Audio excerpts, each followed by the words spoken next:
Très bonne nouvelle pour le FC Barcelone, et surtout pour les supporters. Frenkie de Jong est enfin de retour. Selon les dernières informations, le milieu néerlandais devrait faire son retour à la compétition lors du derby face à l'Espanyol au Camp Nou.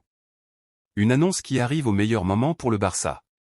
Car après plusieurs semaines d'absence, Frenkie de Jong va pouvoir retrouver du rythme progressivement, avec un objectif très clair en tête.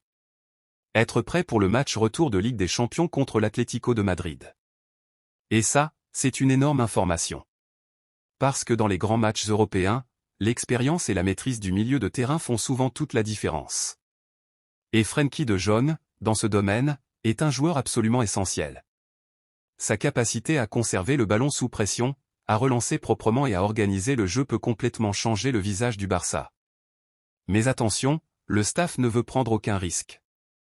L'idée est simple, lui donner du temps de jeu contre l'Espanyol, sans le brusquer, pour qu'il retrouve ses sensations petit à petit.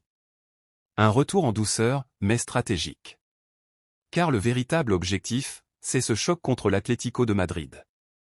Un match qui pourrait définir la saison du FC Barcelone.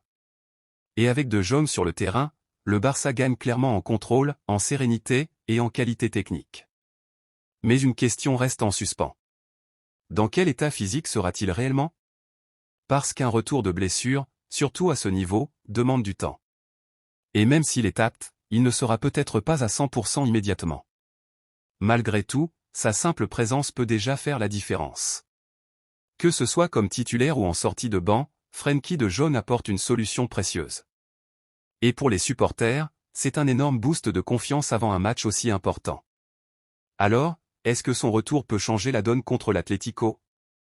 Est-ce qu'il sera déjà décisif? On aura la réponse très bientôt. Mais une chose est sûre, le Barça récupère un joueur clé, au meilleur moment de la saison. Et toi, tu en penses quoi? Est-ce que De Jong doit être titulaire directement contre l'Atlético ou entrer progressivement? Dis-moi en commentaire, et abonne-toi pour ne rien rater de l'actu du Barça.